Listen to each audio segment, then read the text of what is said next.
Welcome to this new video about the rebirth, and why being born again is important to becoming righteous. We will discuss 3 keys to becoming righteous. Before we start with the keys, it is first important to lay a foundation about man. Man consists of different parts. Just as the Trinity God consists of God the Father, God the Son, and the Holy Spirit, we also discover a kind of Trinity in man. This is the spirit, the soul, and the body. 1 Thessalonians 5 verse 23 says, "Now may the God of peace himself sanctify you completely, and may your whole spirit and soul and body be kept blameless at the coming of our Lord Jesus Christ." It is important to realize how man is made, because when the Bible speaks about the new birth, the Bible means that the spirit of man is born again. The body is the easiest to distinguish. The body is the earth suit in which we walk around. This body is temporary. There comes a day when the body is buried, and eventually it turns to dust. When God created Adam, he first created his body. Then God breathed his breath of life into Adam, and he received a soul and a spirit.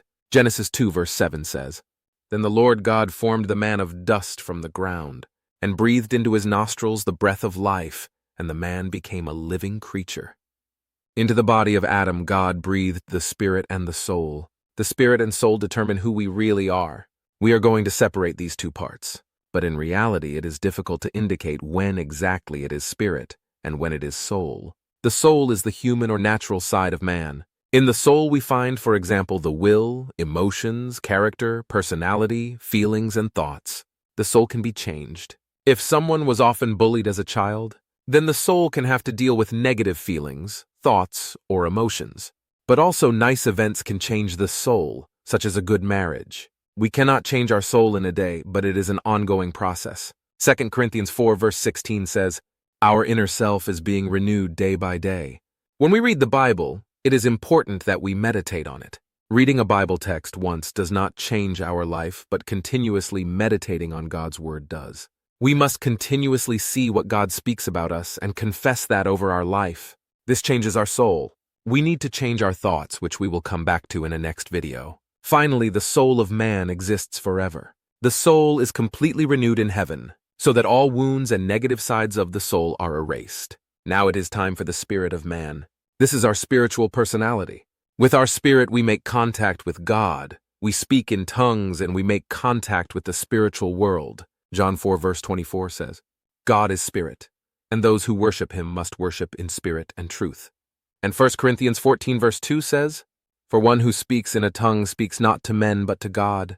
For no one understands him, but he utters mysteries in the Spirit." Before we were born again, the spirit was dead. This does not mean that someone does not have a spirit. It means that someone's spirit has not yet been activated, just as the television does not work without the plug in the socket. So the spirit of man does not work if he is not born again. The relationship between God and man then remains dead. In the Spirit, we find the spiritual gifts, talents, and callings that God has placed in man. The spirit of man lives forever, and this is who man really is. Both unbelievers and believers live forever. But only through rebirth can a person spend eternity with God because the relationship has been restored. If someone is not reborn, then he cannot spend eternity with God. The Bible calls this the spiritual or second death. Man is a spirit, has a soul, and lives in a body. At the moment of rebirth, the spirit comes to life and is perfected at once. The spirit has become a new creation at once. The soul and the body are not perfect at once. This can be a process. Let us now go into rebirth and study 3 keys to becoming righteous. Rebirth may sound like a vague concept. What exactly is it? Rebirth is the moment that the spirit of man is born. Just as the body of man is born at childbirth, the spirit of man is born at rebirth. Rebirth is an important gift of grace from God. Without this new birth, it is impossible to walk in God's kingdom and be righteous. John 3 verse 3 says, Jesus answered him, "Truly, truly, I say to you, unless one is born again, he cannot see the kingdom of God." Without the rebirth, we cannot be righteous. At the same time, we do not have to earn the rebirth. God wants to give it to us. 1 Peter 1 verse 3 says, "Blessed be the God and Father of our Lord Jesus Christ. According to his great mercy, he has caused us to be born again, to a living hope through the resurrection of Jesus Christ from the dead." But how does one become born again by God? When the day of Pentecost had come, Peter preached the good news of God in Jerusalem. In his sermon, he explained what people had to do to be saved. I also see these 3 steps as important steps to being perfectly born again. Acts 2 verse 38 says, And Peter said to them, "Repent and be baptized every one of you in the name of Jesus Christ, for the forgiveness of your sins, and you will receive the gift of the Holy Spirit." The 3 steps listed here are 1. Repentance. 2. Water baptism. 3. Receiving the Holy Spirit. Repentance is the moment when someone turns to God. At first, someone had their noses turned to the world, sin, and lawlessness. During repentance, someone turns around and looks at Jesus, his goodness, and his holiness. Conversion and repentance involve putting off the old sinful man from before the rebirth and putting on the new and holy man that they have received from God during the rebirth. Ephesians 4 verse 22 says, "To put off your old self, which belongs to your former manner of life, and is corrupt through deceitful desires, and to be renewed in the spirit of your minds, and to put on the new self, created after the likeness of God in true righteousness and holiness." The next step is water baptism. Water baptism is the moment when the adult believer enters the water, is baptized, and then rises from the water. The believer allows himself to be immersed. When the Bible speaks about people who are baptized, it always concerns people who have made a conscious choice for Jesus. Baptism is important, and Paul even calls baptism the washing of rebirth in Titus 3. Water baptism is not an option or a symbolic act. It is a powerful means of God to let people be born again. This also comes forward in Jesus' conversation with Nicodemus. John 3 verse 5 says, "Jesus answered, 'Truly, truly, I say to you, unless one is born of water and the Spirit, he cannot enter the kingdom of God. That which is born of the flesh is flesh, and that which is born of the Spirit is spirit.'" So it is important to be born of water and the Spirit, where the water refers to water baptism. The next step of a perfect rebirth is the baptism in the Holy Spirit. The Holy Spirit is present with an unbeliever to convince him of sin, righteousness, and judgment. In this work, the Holy Spirit needs us. He needs us to reach people, to testify, to heal, and to deliver. I cannot convince anyone to accept Jesus. It is the Holy Spirit who opens the hearts of people. At the same time, God works through people. If I do not preach or do not proclaim the gospel to someone, then that person will not come to faith. The moment someone comes to faith, he immediately receives the Holy Spirit. But there is another special baptism available, namely the baptism in the Holy Spirit. Some believers have not yet experienced this special baptism. They do not experience God, do not experience a relationship, and have the idea that God does not really want them. But this is a lie. God wants us. God wants to immerse us completely with His Spirit. God wants rivers of living water to flow from our innermost being. The rebirth seems like a trinity. We need both repentance, water baptism, and the baptism of the Holy Spirit. But at the same time, they are 3 separate parts that are received separately. God wants to give these 3 parts to believers directly on day 1. But we often see that people do not receive them immediately. This is not due to God, but is because we have not yet received a full revelation of God's grace. So the baptism in the Holy Spirit is an event that God wants to give on our first day of faith. The baptism in the Holy Spirit does not happen automatically and does not go unnoticed. If you have been baptized in the Holy Spirit, then you know it. We see this, for example, in Acts 10, where the house of Cornelius received the baptism in the Holy Spirit. Verse 44 says, "While Peter was still saying these things, the Holy Spirit fell on all who heard the word. And the believers were amazed, because the gift of the Holy Spirit was poured out even on the Gentiles. For they were hearing them speaking in tongues and extolling God." And Acts 8 shows that the baptism in the Spirit does not happen automatically at conversion. Verse 15 says, "Who came down and prayed for them that they might receive the Holy Spirit, for he had not yet fallen on any of them, but they had only been baptized in the name of the Lord Jesus. Then they laid their hands on them and they received the Holy Spirit." So how do you receive the baptism in the Holy Spirit? We will briefly discuss 3 steps to receiving the Holy Spirit. Step 1. Ask God for the Holy Spirit. Luke 11 verse 9 says, "And I tell you, ask, and it will be given to you. For everyone who asks receives. If you then, who are evil, know how to give good gifts to your children, how much more will the Heavenly Father give the Holy Spirit to those who ask Him?" Step 2. Thank and worship God for the grace which He gives us. Ephesians 5 verse 18 says, "Be filled with the Spirit, addressing one another in psalms and hymns and spiritual songs, singing and making melody to the Lord with your heart, giving thanks always and for everything to God the Father in the name of our Lord Jesus Christ." Step 3.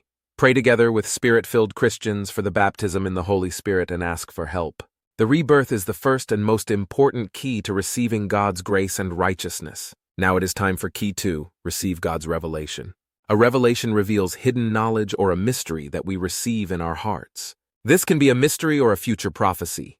The second key has to do with a revelation of what God has given to us. In the first place, someone can have knowledge about the gifts of God. For example, he knows that God gives righteousness, but this is not the same as a revelation, and that someone lives in these truths. For example, someone can live who has all the theological knowledge of the Bible, but if someone comes to him with an illness or other need, he is unable to heal the sick person. They only have knowledge, and it has not descended to the heart. Their knowledge did not lead to revelation. Revelation is what everyone needs to have a living relationship with God. Only the Holy Spirit can open our hearts so that we receive revelation. We see this image again with the disciples of Jesus. Jesus gave his knowledge to his disciples. They received revelation about some of the subjects that Jesus spoke about, but they did not understand other subjects. They had not received revelation. John 16 verse 12 says, "I still have many things to say to you, but you cannot bear them now." And Mark 9 verse 32 says, "But they did not understand the saying and were afraid to ask him. But there came a point when the knowledge they had received from Jesus was turned into revelation, and they understood exactly what Jesus meant." John 16 verse 13 says, "When the Spirit of truth comes, he will guide you into all the truth. For he will not speak on his own authority, but whatever he hears he will speak. And he will declare to you the things that are to come." This is why the rebirth is so important. It is the Holy Spirit who gives us instruction and revelation of the things that Jesus has said in his word. When the Holy Spirit dwells in us, he will give us revelation and show us what we need. Jesus and the Holy Spirit want to give us revelation of his word so that we can walk in his revelation. So revelation and knowledge are different concepts. In fact, knowledge can get in the way of revelation. Jesus said the following in Luke 10 verse 21. "In that same hour he rejoiced in the Holy Spirit and said, 'I thank you, Father, Lord of heaven and earth, that you have hidden these things from the wise and understanding and revealed them to little children. Yes, Father, for such was your gracious will.'" Jesus wants to reveal to us that we are righteous. It is important to realize that we only live perfectly in righteousness. When we receive a revelation from God, God must reveal this hidden understanding to us so that we can live in it. So how do we receive God's revelation? First of all, revelation is something that God wants to give to us. But this does not mean that we should passively wait until we receive revelation from God. By the following actions, we can better receive God's revelation. Action 1, meditate on God's word. Action 2, pray in tongues. Action 3, pray and fast. You decide not to listen to your body for a period of time, but to pay all your attention to the spiritual person and your relationship with God. Action 4, listen to testimonies and sermons. By listening to testimonies, you receive revelations about how God relates to normal people. Action 5, read Christian books. God has given a special place to Bible teachers. By listening to or reading their teaching, you receive God's revelation. Action 6, personal prophecies. God then speaks to you personally so that you receive a revelation. Now let us deal with the last key. Your spirit is righteous. A person is a spirit, has a soul, and lives in a body. When a person is born again, his spirit comes to life. God immediately created man's spirit perfect. It is important to receive the revelation that our spirit is just as perfect as Jesus Christ. Sin can be present in our body and soul, but not in our spirit. Romans 8 verse 10 says, "But if Christ is in you, although the body is dead because of sin, the spirit is life because of righteousness." And Ephesians 4 verse 23 says, "And to be renewed in the spirit of your minds, and to put on the new self, created after the likeness of God in true righteousness and holiness." Our spirit is already perfect and righteous, and God has given us all his graces in our spirit. Your spirit has become one with the Holy Spirit of God, so that God and your spirit form a unity. Just as a married couple form a unity, so you form a unity with the Holy Spirit. 1 Corinthians 6 verse 17 says, "But he who is joined to the Lord becomes one spirit with him." So our spirit is just as perfect and righteous as Jesus and the Holy Spirit. If this were not the case, we could not be one spirit with God. During the rebirth, our spirit has come to life and our spirit is perfectly righteous. We have become a new creation in our spirit. 2 Corinthians 5 verse 17 says, "Therefore, if anyone is in Christ, he is a new creation. The old has passed away. Behold, the new has come." Our spirit is completely renewed. God has not patched us up, we have become new. Since we cannot see, feel, or experience our spirit, we do not know what our spirit looks like. When you look in the mirror, you see your body. But how can we see our perfect spirit? We do this by reading the Bible and realizing that the Bible shows our new born-again spirit. When we read the stories of Jesus, we may know that Jesus now lives in us and that our new spirit is just as righteous, holy, and full of power as Jesus. 1 John 4 verse 17 says, "Because as he is, so also are we in this world." This applies to our spirit, and according to John, our bodies and souls will follow on the day that we see Jesus face to face. 1 John 3 verse 2 says, "Beloved, we are God's children now, and what we will be has not yet appeared. But we know that when he appears we shall be like him because we shall see him as he is." Through the rebirth of man, one part of man has become perfectly righteous. The soul and the body will still become perfect, but are not yet. Many think that they are the soul, with all its emotions. If someone feels condemned, then he is a sinner. This image is not correct. Man is a spirit, has a soul, and lives in a body. We are not our soul, we are a spirit. For this reason, a believer can be a saint while committing a sin. He is a saint in his spirit, but he still has a temporary challenge. It is important to realize that our spirit has become perfectly righteous. When we have committed a sin, our spirit has not become less righteous. When we have read the Bible or done a good deed, our spirit has not become more righteous. From the rebirth until all eternity, our spirit is stably righteous, just as Jesus is righteous. Thanks for watching, and see you next time.